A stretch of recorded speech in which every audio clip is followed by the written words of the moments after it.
Students, next topic है शून्य कोटि की अभिक्रिया के लिए एकीकृत दर का व्यंजक। जिस प्रकार से मैंने आपको कोटियां समझाई है कि कोटि क्या होती है, यानी ऑर्डर्स किसे कहते हैं।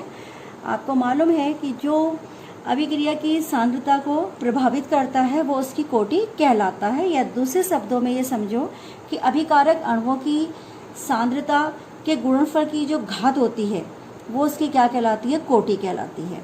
अब हम आते हैं शून्य कोटि की अभिक्रिया के लिए एकीकृत दर का व्यंजक। यानी इसमें आप जो एकीकृत दर का व्यंजक है, integrated rate expressions for the zero order reactions, तो इस प्रकार की अभिक्रिया यानी शून्य कोटि की अभिक्रिया के लिए, तो शून्य कोटि की अभिक्रिया में जो अभिक्रिया का वेग होता है वो अभिकारक अणुओं की सांद्रता के गुणनफल के शून्य घात के समानुपाती होता है। यानी अगर आपके पास अभिकारक के अणु है तो वो उसके अभिकारक के अणुओं की सांद्रता के गुणनफल के शून्य घात के क्या होगा, समानुपाती होगा, यानी डायरेक्ट प्रोपोर्शनल होगा। या दूसरे शब्दों में यह कह सकते हैं कि अभिकारक अणुओं की सांद्रता पर निर्भर नहीं करता। जो अभिक्रिया का वेग होगा वो अभिकारक अणुओं की सांद्रता पर निर्भर नहीं करेगा यदि वो शून्य कोटि की क्या है, अभिक्रिया है। तो इस प्रकार से आज हम इसका डेरिवेशंस आपको कराते हैं कि शून्य कोटि की अभिक्रिया के लिए क्या है। सपोज आपने एक अभी रिएक्शंस ली, ए गिव्स आउट, आपने इसमें क्या बना दिया, प्रोडक्ट यानी उत्पाद। ठीक है, ये आपके लिए कौन सी है, जीरो ऑर्डर रिएक्शन है। अब जीरो ऑर्डर रिएक्शंस में जो ए है, ठीक है, उसका ए का जो इनिशियल कॉन्सेंट्रेशन है, इनिशियल कॉन्सेंट्रेशन क्या है, ए जीरो, यानी प्रारंभिक सांद्रता किस समय पर, t इज इक्वल टू 0 पर। यानी इस जो इनिशियल कॉन्सेंट्रेशन है इसका मतलब है प्रारंभिक सांद्रता। प्रारंभिक सांद्रता पर ए का जो प्रारंभिक सांद्रता होगी वो A0 होगी किस टाइम पर, t इज इक्वल टू 0 पर। इसको कहेंगे मोल प्रति लीटर, यानी मोल प्रति लीटर उसकी क्या है, यूनिट से। फिर t समय पश्चात जो उसकी सांद्रता होगी वो कितनी हो जाएगी, कॉन्सेंट्रेशन ऑफ ए, इससे डिनोट करेंगे, और ये भी होगा मोल प्रति लीटर। ठीक है, तो इस अभिक्रिया के लिए इस व्यंजक को जो रेट ऑफ रिएक्शंस होता है, सभी जानते हैं रेट ऑफ रिएक्शंस क्या होता है, यानी वेग बराबर minus d A over d T. आपको मैंने सब समझाया था माइनस चिन्ह क्यों आता है, क्योंकि रिएक्टेंट्स होते हैं, रिएक्टेंट को किससे दिखाया जाता है, माइनस से, क्योंकि उनको क्या होता है, वो डिक्रीज होते हैं। और जो रेट ऑफ रिएक्शन है वो ये है, d over d t is equal to, हम कहेंगे K0, मैंने कॉन्सेंट्रेशन लिया और A की पावर क्या कर दी, 0 कर दी, यानी उस वक्त उसकी कॉन्सेंट्रेशन कितनी है, A है, और उसकी घात कितनी है, पावर कितनी हो गई, 0 हो गई। अब देखिए यहाँ पर minus d A over d t is equal to K0, क्योंकि A0 इज इक्वल टू कितना होगा, 1। ये सभी जानते हैं किसी की अगर पावर, कॉन्सेंट्रेशन की पावर अगर 0 होगी या किसी भी चीज़ की पावर 0 होती है वो इक्वल किसकी होती है, 1 की। तो हमने यहाँ पर इसे इस प्रकार से प्रदर्शित किया कि minus d over d t. अब हम इसको सॉल्व करने के लिए क्या करेंगे, minus d A is equal to K0 d t, d t को तो क्रॉस मल्टीप्लिकेशन कर दिया, integration, taking integration both side, दोनों साइड इंटीग्रेशन कीजिए, तो d A is equal to K0 constant है और integration respect to d t. ठीक है, तो अब हम इसके बाद यहाँ पर ये इक्वेशन नंबर फर्स्ट मान लीजिए आप, यहाँ पर मैं जब डिफरेंशिएट का इंटीग्रेशन करूँगी तो केवल माइनस का a आएगा और इज इक्वल टू K0 और इसका कितना आएगा t, एंड कोई कांस्टेंट आप लेंगे तो वो क्या कहलाएगा, c। इक्वेशन नंबर 2, जहाँ पर c क्या है, c है इंटीग्रल कांस्टेंट। ठीक है, ये मैंने लिख भी दिया यहाँ पे, c इंटीग्रल कांस्टेंट है। अब आप आते हैं जहाँ पर t स्टार्टिंग में, t इज इक्वल टू 0, ठीक है। तो उस वक्त concentration a is equal to क्या था, a 0, नीचे लिखेंगे। और इस वर्ड को, यानी अगर मैं इसको क्वेश्चन नंबर 2 में रखो, इक्वेशन नंबर 2 में, तो a की जगह माइनस a0, ठीक है। अगर हम इसकी वैल्यूज रखते हैं तो ये यहाँ पे कितना हो जाएगा, इसकी जगह लिखा मैंने माइनस a0, k0, t की जगह 0 लिखा और प्लस c, तो c की वैल्यूज सब है माइनस a0 आएगी। ये उठा करके ये वैल्यूज हम इक्वेशन नंबर किस में करेंगे, put the value of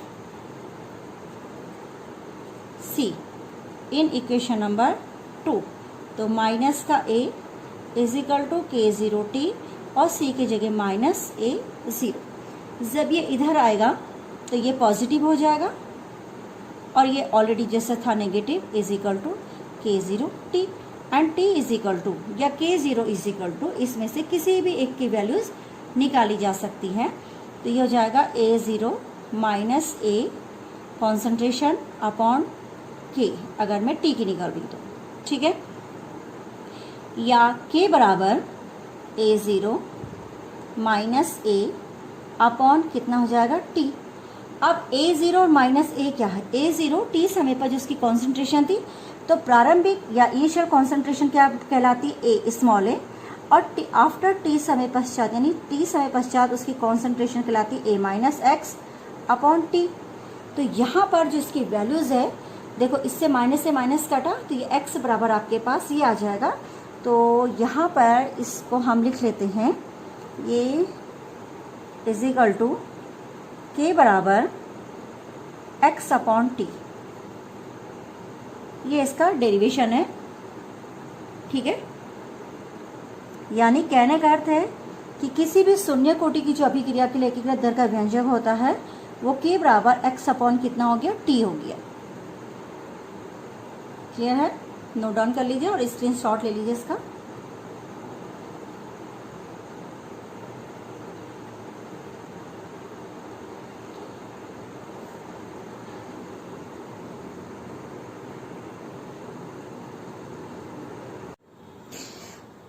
students, आज का हमारा टॉपिक है first order reactions integrated rate constant.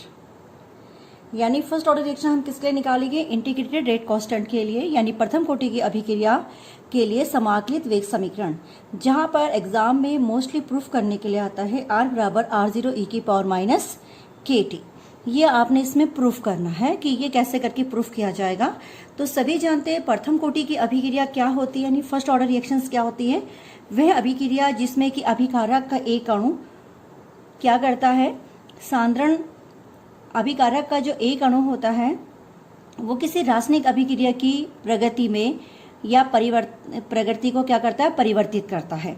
अर्थात जो अभिकारक है वो उसके सांद्रण के क्या होगा, डायरेक्ट रेसिप्रोकल होता है। जैसे सपोज आपका है वेग यानी rate minus D r over d T, ये डायरेक्टली प्रोपोर्शनल टू रिएक्टेंट के होगा। तो ये कहलाता है आपका, अगर केवल इसमें एक पार्ट ही यानी अभिकारक का केवल एक अणु सांद्रण को परिवर्तित करने में सहायक होगा तो फर्स्ट ऑर्डर रिएक्शंस कहलाएगी। अब हम यहाँ पर आपको ये समझाने की कोशिश कर रहे हैं कि अगर कोई भी R इज इक्वल टू, अगर आपने कोई प्रोडक्ट लिया P, तो उसका रेट ऑफ टाइम क्या होगा, dr over dt directly proportional to R, उसके रिएक्टेंट के, ठीक है। अब P यहाँ पे क्या है, किसी रिएक्शंस में उसका क्या कहलाता है, प्रोडक्ट कहलाता है। फिर हमने क्या किया, यहाँ पर से जो आपका dr ओवर dt है, ठीक है, इज इक्वल टू एक कांस्टेंट लिख दिया उसकी जगह और r, फिर लिखा d r ओवर r को इसके नीचे लाइए और इज इक्वल टू, क्योंकि ये माइनस में होता है तो माइनस चिन्ह को अगर आप यहाँ पे रखें तो ज़्यादा बेटर होगा, जैसे इधर ले जा लीजिए इस माइनस को, तो ये हो जाएगा माइनस के और साथ में रिएक्टेंट, ये जो इंटीग्रेशन है विथ रिस्पेक्ट टू किसके है, टी के, माइनस के टी। फिर लिखेंगे इंटीग्रेटेड या इंटीग्रेशन बोथ साइड, दोनों साइड आपने क्या करना है, इंटीग्रेशन। तो d r over r is equal to minus k constant बाहर निकालिए और डी टी। अब क्योंकि जो मैथ्स में सिखाया जाता है इंटीग्रेशन कि अगर 1/x है तो उसको कितना करते हैं, log x। तो वैसे ही यहाँ पे 1/r है तो ये हो जाएगा log r is equal to minus k t और प्लस कोई कांस्टेंट i या 4c, आप जो भी लिखना चाहें वो लिख सकते हैं। ठीक है, i यहाँ पे क्या है, इंटीग्रेटेड कांस्टेंट है।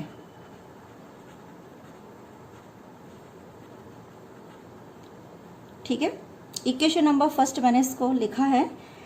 अब हम इसको आगे की ओर बढ़ाएंगे और लिखेंगे when t is equal to 0 तो then r is equal to, वहां पे आपका रिएक्टेंट इनिशियली क्या होगा, R0।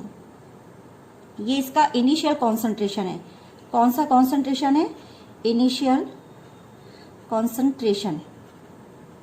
ठीक है, फिर हम आगे इसके डेरिवेशन को बढ़ाते हैं और लिखते हैं कि अगर ये इसके बराबर है तो हम ये वैल्यूज पुट करेंगे कहाँ, इक्वेशन नंबर फर्स्ट में।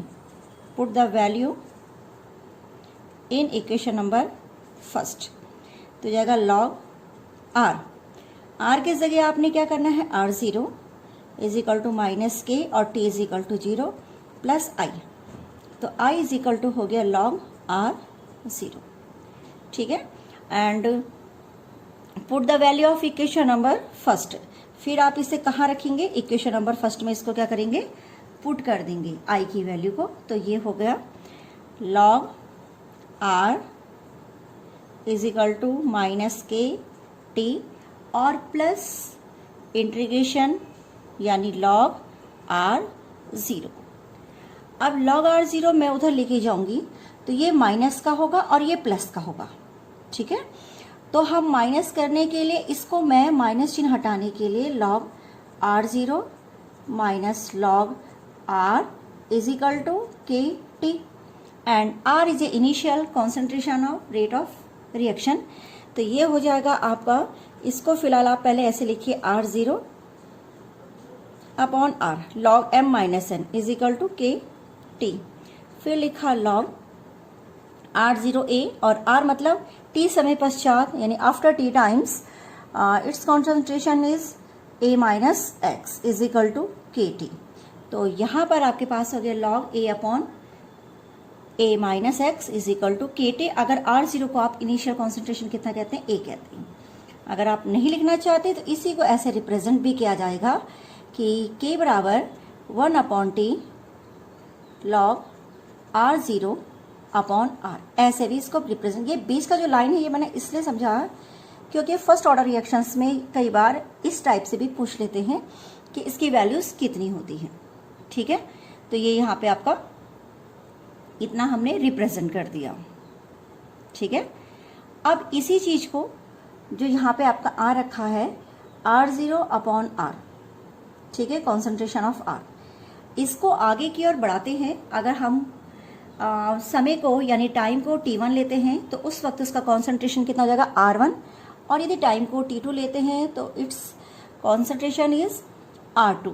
और ये दोनों हम एक इक्वेशन के रूप में बनाते हैं। और कहाँ पे बनाएंगे, फॉर एग्जाम्पल्स आपका ये इक्वेशन नंबर, इसको मान दीजिए 2, तो हम यहाँ पे वैल्यू पुट करके करेंगे। तो इसका स्क्रीनशॉट लीजिए स्टूडेंट्स। इसमें हम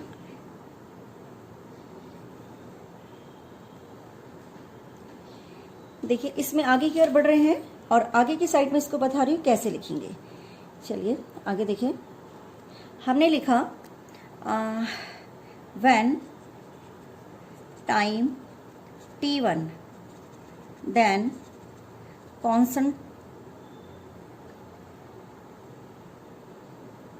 कॉन्सेंट्रेशन कितना हो जाएगा,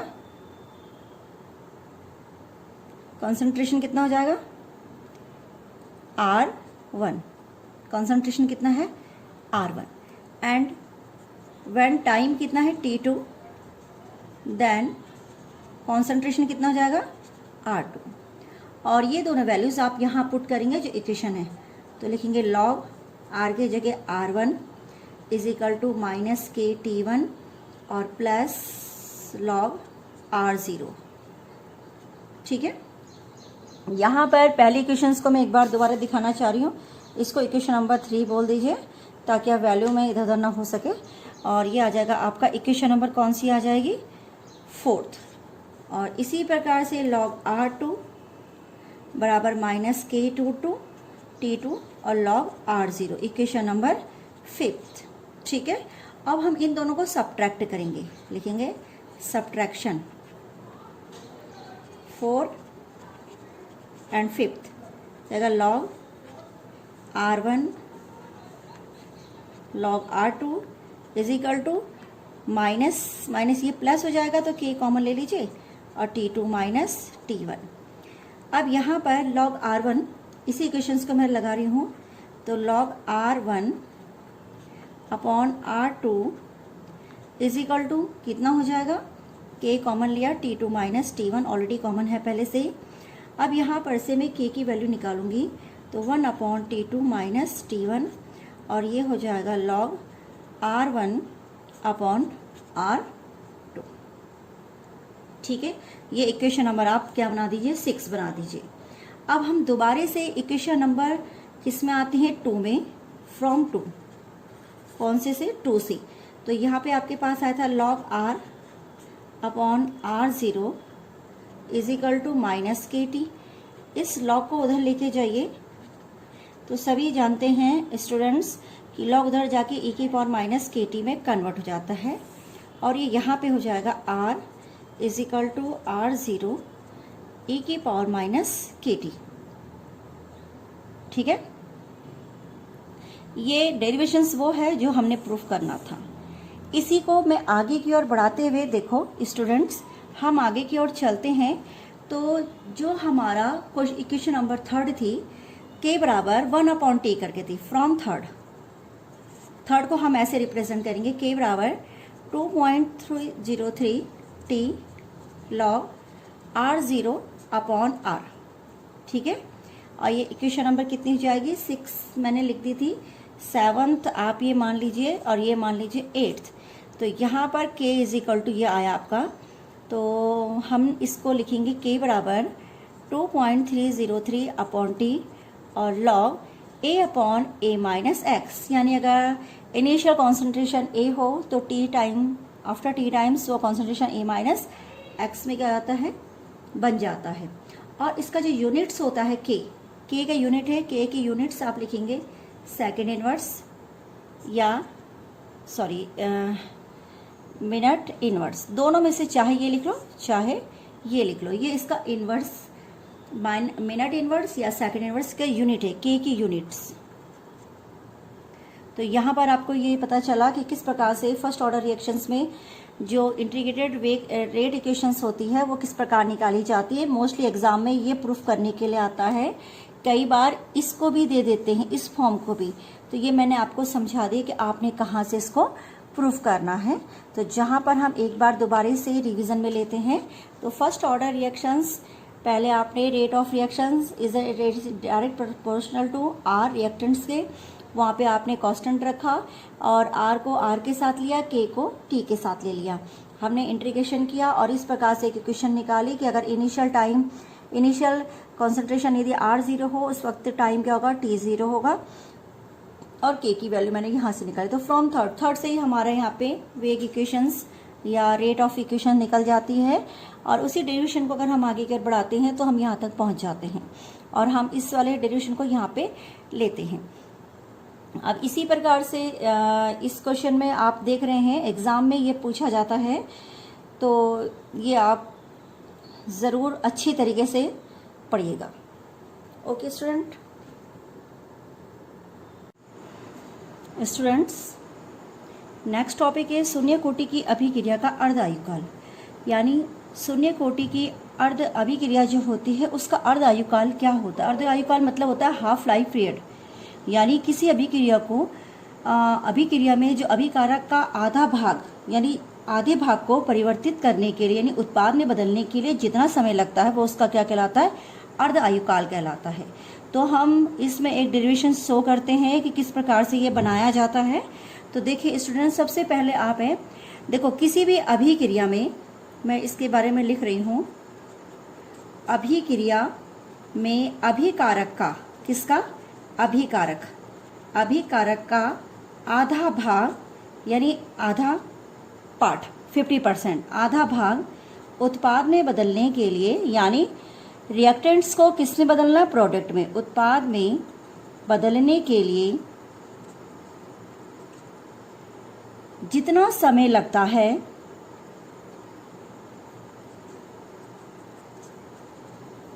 वह उसका अर्ध आयुकाल कहलाता है। और इसे आप T1.5 यानी से इससे क्या करेंगे, T1/2 से क्या करते हैं, प्रदर्शित करते हैं। आपकी शून्य कोटि की अभिक्रिया के लिए T और K में रिलेशन था x/K0, यही था ना, या K बराबर x/T, आप ऐसे भी कह सकते हैं। अब इसमें क्योंकि टाइम आपने कितना ले लेना, हाफ, आधा समय, और जो आपका x है यानी प्रारंभिक सांद्रण और जो आपका t समय पश्चात का जो सांद्रण का अंतर था वो कितना हो जाएगा, हाफ हो जाएगा, ठीक है। यानी आपका प्रारंभिक सांद्रण का जो अभिकारक है वो कितना होना चाहिए, 1/2 पूर्ण करने में जितना समय लगेगा तो वो उसका क्या कहलाएगा, अर्धायुकाल कहलाएगा। यानी अगर आपका इनिशियल रिएक्टेंट्स A था और उसको आधा करने में जितना समय लगेगा वो उसका क्या कहलाएगा, अर्धायुकाल कहलाएगा। तो अगर रिएक्टेंट स्टार्टिंग में A मोल प्रति लीटर था तो उसको मैंने हाफ में कन्वर्ट कर दिया, तो यहाँ पे मैं half is equal to x की जगह A/2 और K0, आप इसे क्रॉस मल्टीप्लिकेशन कीजिए तो T half is equal to A/2 K0। ये शो करता है कि T half directly proportional to A है या नहीं। अब ये दिखाई दे रहा है ना कि डायरेक्टली प्रोपोर्शनल A है और इसके क्या है, व्युत्क्रमानुपाती है, और इसके क्या है, समानुपाती है। तो यहाँ पर शून्य कोटि की जो अभिक्रिया का अर्ध आयुकाल है वो अभिकारक की प्रारंभिक सांद्रता के क्या होता है, समानुपाती होता है। जितना आपकी सांद्रता परिवर्तित होगी उसे उतना ही क्या लगेगा, समय लगेगा, यानी दोनों आपस में एक समान चलेंगे। तो इसको हम लिख सकते हैं शून्य कोटि की अभिक्रिया का अर्ध आयुकाल,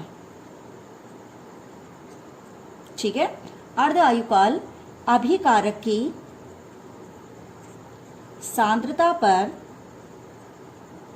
निर्भर करता है या समानुपाती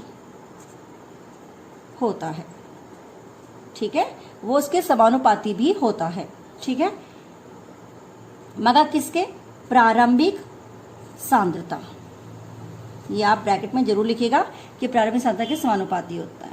तो इस प्रकार से शून्य कोटि की अभिक्रिया के अर्ध आयुकाल के साथ क्या रिलेशन होता है, ये रिलेशन होता है, ये मैंने आपको समझा दिया है। इसी प्रकार हम शून्य कोटि की अभिक्रिया का अर्ध आयुकाल लिखते हैं। नेक्स्ट हेडिंग लिखेंगे half life period of first order reactions. मैं हेडिंग यहीं पे लिख रही हूँ, half life period of first order reactions. अगर फर्स्ट ऑर्डर रिएक्शंस होगी तो उसका अर्ध आयुकाल आप किस प्रकार से निकालेंगे, वो किस पे डिपेंड करता है, ये भी इसमें आपको समझाया जाएगा। तो सबसे पहले आपने क्या करना है, आपकी प्रथम कोटि की अभिक्रिया यानी अर्ध आयुकाल वह समय है जब अभिकारक का आधा भाग, ठीक है, उत्पाद में परिवर्तित हो जाता है तो वो उसका अर्ध आयुकाल कहलाता है। सेम ये डेफिनेशन रिपीट होगी। और इसके बाद हमारे पास आया था T इज इक्वल टू, अगर आप याद रखेंगे तो मैंने ये डेरिवेशंस आपको कराया था, K लॉग, यहाँ पे K1 मान लीजिए क्योंकि फर्स्ट ऑर्डर है, A/A-x हुआ था। तो सेम इसी प्रोसेस में यह आपकी इक्वेशन जो भी बनी होगी जब डेरिवेशन मैंने कराया था तो उस पर हमने ये बनाया T is equal to 2.303/K log A/A-x। अब इस T की जगह आप लिखेंगे हाफ 2.303/K1 और यहाँ पे आ जाएगा लॉग A की जगह A ही रहेगा मगर x हाफ कितना हो जाएगा, A/2 हो जाएगा। क्लियर हो गया। अब हम थोड़ा सा इसको यहीं पे बढ़ा लेते हैं क्योंकि डेरिवेशन बहुत ज़्यादा लंबा नहीं है। तो T1/2 is equal to 2.303/K1, ये 2A/A के तो A/2 ऊपर जाएगा तो log 2 हो जाएगा। भाई 2 ऊपर गया, A/2 से A/2 हुआ, A/2 से जब ये जाएगा तो ये हो जाएगा आपके पास, देखो A से तो A कट गया, A कॉमन लिया कट गया। आधा है, यहाँ पे हाफ में साग बटे a/2 हो गया, यानी 2 हो गया, तो जाएगा log 2। तो t half is equal to 2.303 upon K1 into log 2 की वैल्यू कितनी होती है 0.3010। ठीक है, अब आप इसको जब इससे मल्टीप्लाई करेंगे तो ये आ जाएगा 0.693 अपॉन K1 t हाफ। ये आप डेरिवेशन में करेंगे। तो यहाँ पर देखो प्रारंभिक सांद्रता पर निर्भर नहीं कर रहा टाइम पीरियड, यानी प्रथम कोटि की अभिक्रिया का अर्ध आयुकाल प्रारंभिक सांद्रण पर निर्भर नहीं करता। क्लियर हो गया। तो इस प्रकार से शून्य कोटि की अभिक्रिया का अर्ध आयुकाल, और वैसे अर्ध आयुकाल की डेफिनेशन आपको सिंपल ये लिखनी है कि किसी अभिकारक का आधा भाग उत्पाद में बदलने के लिए जितना समय लगेगा वो उसका अर्ध आयुकाल कहलाएगा। केवल आधे भाग को आपने क्या करना, उत्पाद में चेंज करते समय का टाइम नोट करना, वो उसका अर्ध आयुकाल है। उसी प्रकार शून्य कोटि के लिए देखो आप देख रहे हैं कि प्रारंभिक सांद्रता के समानुपाती है, जबकि यहाँ पे आपने डेरिवेशन किया तो वो प्रारंभिक सांद्रण के समानुपाती नहीं है। तो थोड़ा सा इस बात का आप ध्यान देंगे कि ये इस प्रकार से आना चाहिए कि यहाँ पर डेरिवेशंस कंप्लीट हो जाए। ठीक है, इसका स्क्रीनशॉट ले लीजिए। Okay students.